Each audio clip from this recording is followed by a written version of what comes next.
Alors d'abord, il y a un dossier de fond qui est très très important qu'on va essayer d'aborder, quitte à fâcher la droite et la gauche, parce que pour moi, je pense que la droite et la gauche sont responsables dans le blocage du débat sur la question de l'éducation. L'aspect politique stricto sensu, c'est qu'on a une ministre qui est jeune en politique, à qui on a confié un ministère énorme, qui va des sports à l'éducation nationale, principalement parce que le Premier ministre tient à garder ce dossier entre ses mains et qui du coup constitue forcément un peu le talon d'Achille du gouvernement et qui du coup se retrouve sous le feu croisé de l'opposition pour une réelle maladresse. Sa justification pour expliquer pourquoi elle avait mis son enfant à Stanislas, c'est une vraie maladresse et c'est normal que ça entraîne une polémique. Mais dans la façon de s'opposer à la nouvelle ministre de l'Éducation nationale, il y a effectivement quelque chose qui relève à mon avis de la morale sans aucun effet et qu'il faut à mon avis cesser de faire, c'est-à-dire faire la morale aux parents, que ce soit une ministre ou que ce soit d'autres, même au titre de l'exemplarité, qui mettent leurs enfants dans le privé. Je pense que ça ne sert strictement à rien. Ça n'a pas de fondement. Non mais c'est pas ça, c'est que les parents privilégiés qui ont les moyens de mettre leurs enfants dans des écoles privilégiées le feront toujours. Toujours, c'est un réflexe presque humain. On peut conscientiser et on peut avoir des valeurs qu'on place au-dessus, qui est je défends l'école publique, donc je mets mes enfants dans l'école publique. Mais on n'arrivera pas à leur donner envie de remettre leurs enfants, y compris ceux qui ont les moyens de les mettre ailleurs dans l'école publique, sans revaloriser l'école publique. Et c'est là où la gauche a raison, et c'est là où, à mon avis, la gauche devrait plutôt axer son opposition, qui est sur la question des moyens que l'on donne à l'école publique pendant qu'on est en train de transfuser l'école privée avec de l'argent public qui lui sert un petit peu à jouer contre la République. C'est-à-dire que... Ah, c'est ça le vrai sujet pour vous? Pour moi, c'est ça le vrai dossier de fond, et c'est très impopulaire d'en parler parce qu'il y a une espèce de mode depuis maintenant quelques années qui est de dire, au fond, la guerre scolaire est terminée, tous les politiques sont terrorisés à l'idée de la réouvrir, et donc le dossier est clos, les écoles privées sont toutes valorisées, c'est formidable, elles ne feraient que pallier les manques du service public, elles seraient tout absolument extraordinaires. D'ailleurs, on a une image d'Épinal sur ce que sont les écoles privées, toutes de très haut niveau, qui, à mon avis, n'est plus vraie ces dernières années. Je pense qu'on n'a pas vu à quel point, notamment depuis les manifestations contre le mariage pour tous, depuis la manif pour tous, mais dans le mouvement général du monde qui est de se replier sur ces identités, notamment religieuses, on n'a pas vu que 95% des écoles catholiques qui constituent les écoles sous contrat ne sont plus toutes que des écoles de très bon niveau, avec de grandes valeurs. Ce sont aussi des écoles où il y a des aumôniers de plus en plus radicaux. Ce sont aussi des écoles où l'on diffuse de plus en plus de films contre l'avortement. Ce sont aussi des écoles comme Stanislas. Il y a eu des enquêtes de journalistes ces derniers temps qui sont sortis dessus depuis 2 ans, qui racontent que bien les propos, par exemple, l'éducation sexuelle, on y apprend quand même à détester le préservatif et à préférer la contraception naturelle. Il y a beaucoup de remarques homophobes de la part de personnel encadrant. Des jeunes filles qui ont les cheveux courts se font traiter de lesbiennes par du personnel encadrant.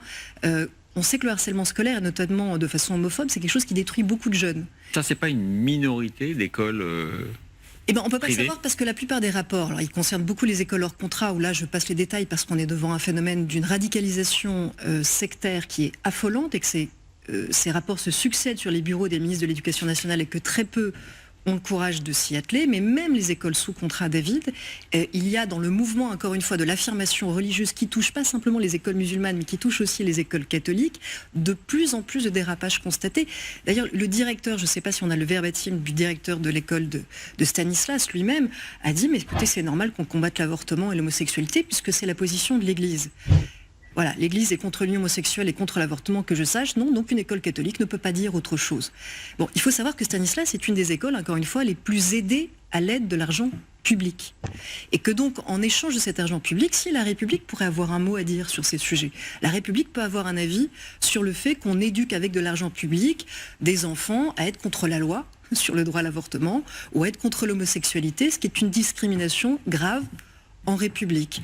Et en l'occurrence, non, l'État ne dit jamais rien. L'État ne fait... Il y a eu suite à ces articles de presse une enquête administrative qui a été ouverte, mais dont les ministres sous Papendiaï, mais dont les différents ministres depuis, n'ont pas donné les résultats. Donc c'est peut-être une des mesures, au lieu de demander juste la démission de la nouvelle ministre, ça c'est ce que souhaite évidemment l'opposition, mais une demande très fondée à mon avis, c'est de lui dire, bah, écoutez, le rapport sur Stanislas, publions-le. Il est quelque part dans vos archives, trouvez-les, et puis rendez-le public.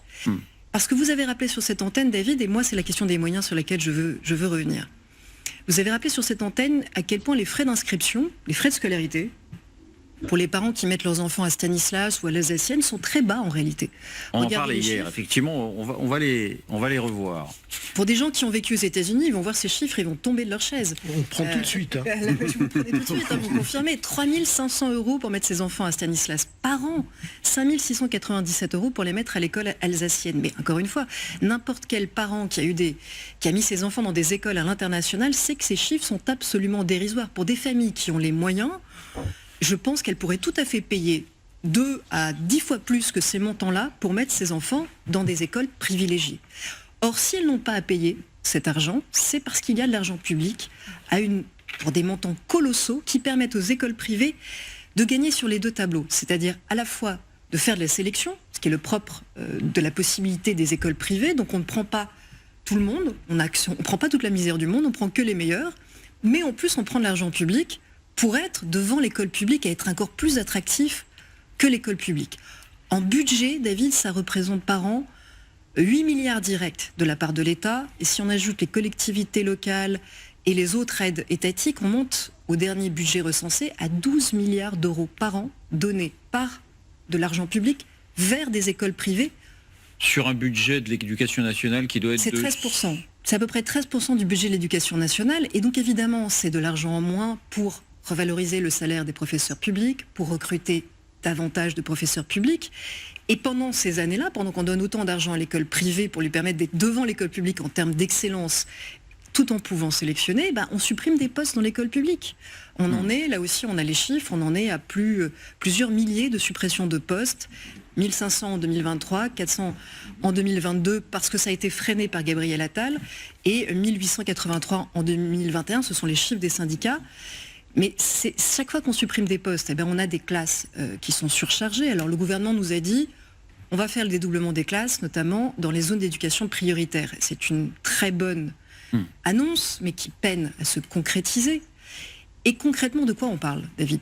On parle en fait de la mère de toutes les batailles. On parle de simplement ce qui pourrait aider à résoudre une partie de tous les sujets dont on débat en permanence, l'intégration, la cohésion nationale, la citoyenneté et la laïcité. Parce que l'école publique ces dernières années a une mission qui est de plus en plus lourde. Et encore une fois, sans pouvoir sélectionner. Puisqu'elle est censée accueillir tout le monde, elle accueille forcément des enfants qui viennent, quand elles viennent de familles parfois récemment arrivées en France, qui n'ont pas de bagage culturel, qui viennent de familles précarisées. Et donc il faut remettre à niveau tout le monde en termes d'apprentissage des codes, d'apprentissage du savoir, mais aussi d'apprentissage de la citoyenneté, du comportement aussi parfois, il faut faire aussi de l'éducation en plus. Et donc ça c'est très très très lourd dans la besace de l'école publique. Alors, si on ne lui donne pas plus de moyens, mais quand je dis plus de moyens, c'est vraiment faire une révolution, eh bien on n'y arrivera jamais. Or dans ce pays, c'est un sujet tabou, parce que depuis les manifestations évidemment pour l'école privée de 1984, ces manifestations monstres contre la loi Savary, contre le projet d'un grand service d'éducation publique, d'éducation que voulait Mitterrand.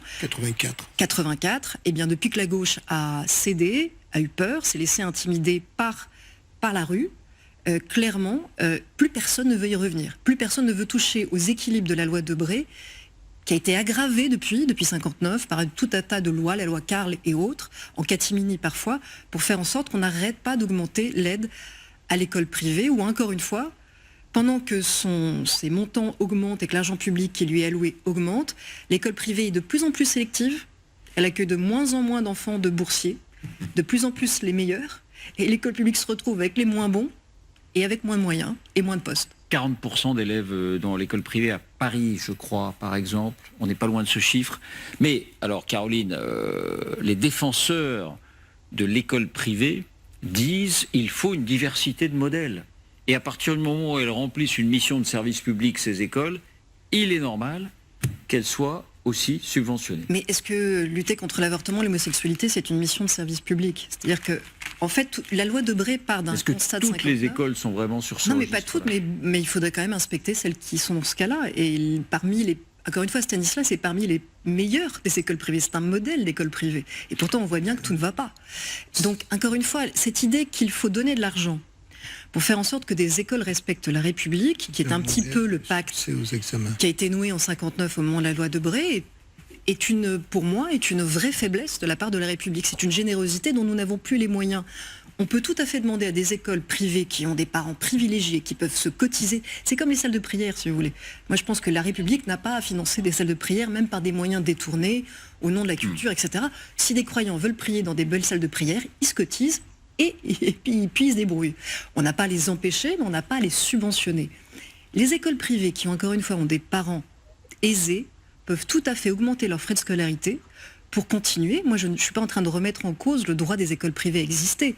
Je demande simplement une réflexion sur le fait que, dans la situation où nous sommes, la République a peut-être besoin de mettre le paquet sur son école républicaine, et pour ça, il faut bien trouver l'argent quelque part.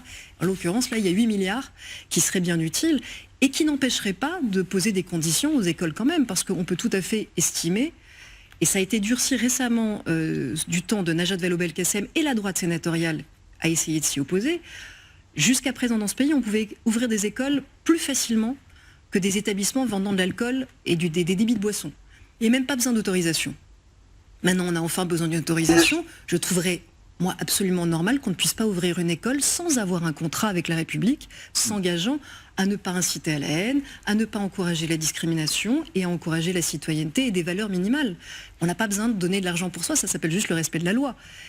Mais voilà, comme c'est un tabou, c'est impossible, et puis comme de toute façon le pays aujourd'hui est très convaincu de ça, et que tous les politiques sont terrorisés par la guerre scolaire, personne, aucun politique, alors les seuls à porter ce discours, et je crois que c'est vraiment peut-être le dernier dossier que je dois partager avec eux, ce sont les Insoumis. Il faut le reconnaître, les Insoumis portent cette revendication. Alexis Corbière a fait encore récemment une tribune là-dessus.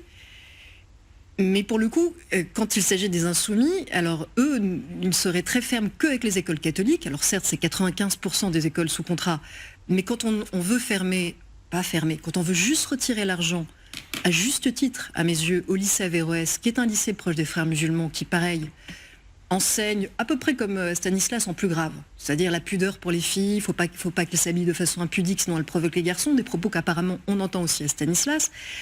Eh bien, je trouve normal qu'on retire l'argent public qui aide depuis trop d'années le lycée musulman proche des frères Averroès. Mais je trouve aussi normal, alors quand il s'agit d'un lycée musulman, et les filles hurlent, c'est une atteinte, c'est islamophobe, c'est un scandale d'État. Et puis quand c'est les lycées catholiques, ils veulent tout supprimer. Et puis à l'inverse, à droite, quand c'est le lycée Averroès, on trouve ça tout à fait normal que la République demande des comptes et ne soit pas assez généreuse, ou plutôt trop généreuse au point de donner de l'argent sans contrepartie. Mais dès qu'il s'agit des lycées catholiques ou des collèges catholiques, il n'y a plus personne. Dans l'idéal, la République laïque est exigeante avec tout le monde sans avoir besoin de payer une fortune et garde un peu de son argent pour son école républicaine. Alors, écoutons l'ancienne ministre de l'Éducation, Najat Vallaud-Belkacem. Voilà ce qu'elle dit sur cette affaire Oudéa Castéra. Le problème, c'est quoi ? C'est le type d'établissement privé que vous choisissez et les raisons pour lesquelles vous le faites. En l'occurrence, habitant là où elle habite, il va de soi que c'est un choix d'entre-soi, c'est un choix pour vraiment se détacher le plus possible de la soi-disant masse des élèves. C'est quand même déjà un ghetto de riches, comme on dit. C'est évidemment du séparatisme socio-scolaire et c'est un ghetto de riches. Alors, si on suit ce raisonnement jusqu'au bout, on pourrait se dire, si on ne veut pas que les écoles privées soient complètement dans l'entre-soi, il faudrait au contraire baisser les droits d'inscription pour que les familles modestes puissent y aller aussi. Vous comprenez l'argument, je me fais un peu l'avocat du... non pas du diable, mais de... Oui, mais ça ne marchera pas. Donc, si vous voulez, là, on est typiquement dans un argument que j'estime moraliste et absolument sans effet, parce que faire la morale aux gens qui veulent mettre leurs enfants, encore une fois, dans une école plutôt privilégiée, ça ne les fera pas changer d'avis. La question n'est pas de savoir si les riches préfèrent que leurs enfants fréquentent d'autres enfants riches et bien armés dans la vie. Évidemment qu'ils le préfèrent. Donc au lieu de faire la morale, si on prenait un tout petit peu, peut-être pas tout, si on baissait un tout petit peu sur ces 8 milliards l'argent alloué à des écoles privées sous contrat pour faire en sorte que leurs frais de scolarité remontent un tout petit peu, on pourrait rendre l'école publique plus attractive et rendre l'école publique plus mixte. Parce que la réalité, c'est pas tellement le problème que les écoles privées soient dans un entre-soi. Le problème, c'est que les écoles publiques soient dans un entre-soi vers le bas. Qu'un entre-soi vers le haut, sincèrement, c'est pas le drame actuel. Le drame actuel, c'est l'entre-soi vers le bas. Donc, c'est que dans les écoles publiques, il n'y ait plus les bons élèves qui peuvent tirer une classe vers le haut, et qu'il n'y ait plus assez de personnel encadrant pour rattraper tout ce qu'il y a à rattraper dans l'école publique qui accueille tout le monde. Donc voilà, pas de leçon morale sur l'entre-soi des riches. Ça, c'est de la politique et ça ne sert pas à grand-chose. Mais par contre, une politique qui favorise la mixité pour de bon dans l'école publique, oui, Pape Ndiaye l'avait essayé en parole, il avait fait un plan sur la mixité sociale, mais c'était non contraignant. Qu'est-ce qui s'est passé quand c'est non contraignant ou quand il n'y a pas des incitations financières? Il ne se passe rien, tout simplement. Vos questions, vos réactions, Jean-Claude? Juste deux observations. La première, c'est que je trouve que monsieur et madame Oudéa ont parfaitement le droit de scolariser leurs enfants là où ils souhaitent, public, privé, je m'en fiche. En revanche, et je partage un certain nombre des développements qui viennent d'être faits, le vrai sujet, c'est l'école publique, c'est faire en sorte que notre école soit en mesure de favoriser la formation, l'éducation, les savoirs, parce que le sujet, c'est l'intégration, c'est éviter que la France ne soit à deux vitesses, parce qu'on parle du collège Stanislas, du lycée Stanislas, mais en région, en province, comme on disait avant, vous avez énormément d'écoles privées qui sont fréquentés, y compris par des gens de milieux beaucoup plus modestes, parce qu'effectivement, tout parent souhaite que son enfant aille dans le meilleur établissement scolaire possible, qu'il soit d'ailleurs dans le privé ou dans le public. Lorsque nous étions jeunes, tout le monde cherchait les bons lycées parisiens, et je me souviens qu'à l'époque, il fallait habiter le bon arrondissement pour aller dans le bon établissement. Donc ça, c'est une chose. Et on oublie que derrière, et je partage complètement le fait que c'est un sujet extrêmement politique, avec des enjeux, puisque nous sommes dans une séquence surtout internationale sur votre plateau, on oublie que le véritable enjeu quand on dit que la France qui s'affaisse, qui ne donne plus d'espoir. Mais la concurrence internationale voudrait qu'on mette le paquet sur l'enseignement, qu'on mette le paquet pas simplement sur quelques établissements, quels qu'ils soient, mais massivement, parce que nos vrais concurrents, ils ont mis le paquet. Les Indiens, quand je rappelle que l'Inde produit chaque année 100 000 ingénieurs, je veux dire, c'est une concurrence qui est incroyable. Regardez le rapport. Là, vous parlez de l'enseignement supérieur. Dans l'enseignement secondaire, la France a déjà un budget important par rapport à ses voisins. David, ce que je veux dire, c'est toute une réflexion qu'il faut mener, parce que l'enseignement supérieur n'est que le prolongement de ce qui est reçu auparavant. Vous avez eu raison de dire que les frais de scolarité sont ailleurs considérables et qu'on pourrait aider d'autres. Je pense notamment, puisque votre émission est regardée par nos concitoyens français, je pense notamment aux 2 millions de Français de l'étranger qui payent mais des sommes colossales, et tout le monde n'est pas patron de banque et ministre. Donc oui, je pense qu'il faut faire un effort pour l'école publique, parce que le décalage est aujourd'hui trop criant, et il explique aussi ce décalage social que nous retrouvons sur le terrain. Nous retrouvons des enfants qui n'ont plus d'espoir face à d'autres qui effectivement sont des machines à... Après, il faut dire aussi que le statut de ces écoles n'est pas le même, que l'organisation du travail des enseignants n'est pas la même. Il faut bouger. Vincent ? Je n'ai rien à ajouter sur la nécessité d'investir massivement en faveur de l'école. L'école du premier âge jusqu'au lycée. Mais c'est vrai que ma perception est colorée sans doute par mon expérience personnelle. Moi, il se trouve que j'étais, comme mes frères et ma sœur, boursier dans le nord de la France, que j'ai été accueilli, et donc à vil prix, si j'ose dire, dans un établissement catholique qui faisait preuve d'une liberté pédagogique et d'une audace assez incroyable. Donc, si vous voulez, je ne me retrouve pas dans l'univers qui vient d'être dépeint, dont je ne nie pas la réalité par ailleurs. Puis Vincent, c'était pas la même époque, pardon. Oui, bien sûr. Récemment. Moi aussi, j'ai fait privé, public, j'ai fait école privée catholique, j'ai fait public, je les ai comparés, mais c'est vraiment pas la même époque qu'aujourd'hui. Par ailleurs, une ultime remarque, alors de nature politique, effectivement, Amélie Oudéa-Castéra ne serait pas la première ministre de l'Éducation à avoir placé ou à placer ses enfants dans l'enseignement privé. En revanche, je trouve quand même que la défense qui a été la sienne était plus que d'une insigne maladresse. C'était pour moi une faute politique, et pour moi c'est le reflet aussi d'une certaine désinvolture de la Macronie, qui devrait peut-être regarder d'un peu plus près la trajectoire de ceux et celles qui sont promus avant de les exposer à la vindicte en partie légitime de leurs adversaires. Rime. Juste un point sur les frais de scolarité. Moi j'ai fait toute ma scolarité dans les écoles françaises de l'étranger, et toutes les écoles françaises de l'étranger, que ce soit dans des pays riches comme les États-Unis, le lycée français de New York coûte entre 45 000 et 60 000 $ par an. 45 000 à 60 000 $ par an. 45 000 pour la maternelle par an. Mais par exemple, le lycée français de Beyrouth ou de Jordanie coûte entre 6 000 et 10 000 $ par an. Et le Liban n'est pas un pays riche. Donc je donne cette comparaison parce que ça, c'est les écoles qui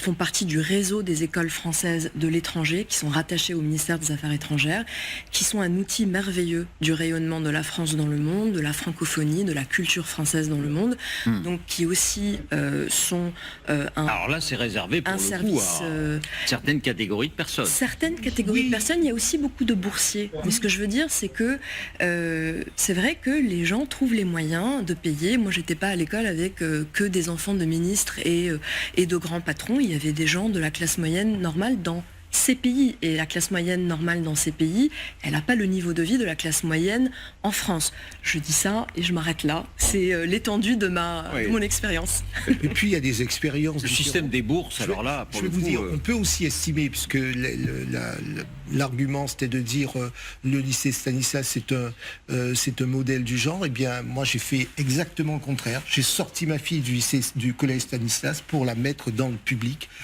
parce que j'estimais qu'elle y serait plus heureuse. parce que vous estimiez qu'elle y serait plus heureuse. Oui. Pas par sens du devoir, en vous disant il faut que je soutienne l'école publique. Parce que je crois, moi j'ai fait toute ma scolarité. Je veux pas être indiscret. Hein, non, mais c'est intéressant de voir qu'elle a fait l'inverse. Et moi je dis, ben oui, on peut. Je pense qu'il faut respecter le choix des parents, voir l'intérêt des enfants, ne pas être manichéen. En revanche, je reste vraiment attaché parce qu'on était tous beaucoup plus jeunes en 84 et on se souvient de cela. C'est complètement, on va pas recommencer parce que nous sommes dans un état de droit. Si l'école privée a le droit de citer, je ne vois pas pourquoi nos concitoyens n'auraient pas le droit d'y mettre leurs enfants. En revanche, là où il faut que l'on développe les moyens d'accès, c'est faire en sorte que tous les gamins aient un maximum de possibilités, chacun dans la région où il vit. Pierre. Oui, non, un mot, parce qu'effectivement, ces débats font remonter les choses qu'on a pu vivre. Alors pour le coup, moi, ça remonte encore plus loin que Vincent. Et pour avoir fait le privé, le public, ou plutôt, oui, le public, le privé, le public, le privé, entre guillemets, à mon époque, récupérait ceux qui étaient virés du public. Bon, et voilà, oui, après je suis revenu au public. Exactement. Et je ne pense pas que ce soit complètement terminé à travers des échos que je peux avoir. Je suis pas travaillé le sujet comme Caroline l'a fait. Les fameuses boîtes à bac. Alors pas seulement des boîtes à bac, j'étais au collège Saint-Sulpice, après avoir été au lycée Montaigne, j'étais au collège Saint-Sulpice parce qu'ils ont bien voulu m'accepter, voilà. Et puis après je suis revenu au public, dans le public parce que j'avais un rêve illusoire de classe préparatoire. Mais voilà. Et j'entends quand même ça aujourd'hui. Alors je me demande si le phénomène que vous analysez, Caroline, notamment sur Stanislas, etc. Est-ce que alors, je pense que ce que vous dites est tout à fait exact, mais est-ce que vous focalisez pas trop sur des exemples qui peuvent présenter des caractères caricaturaux? Et deuxième chose, si ces établissements sont considérés comme d'excellence, notamment pour la suite du parcours, je doute qu'ils passent un temps infini sur la doctrine de l'Église. Je ne pense pas que ce soit le centre de gravité de leur enseignement. Et par ailleurs, là, ce que j'entends dire, ce que j'ai pu constater à mon époque aussi, c'est que ce qu'on trouvait dans le privé, en termes parfois d'ouverture sur le monde, de débat, y compris au sein des aumôneries, c'est des choses, moi, que j'ai pas du tout retrouvées dans le public. Il y avait un manque d'ouverture, de débats gratuits, de films qu'on voyait, et puis après on discutait, etc. Voilà. Mais encore une fois, je reconnais que ça remonte à quelques années.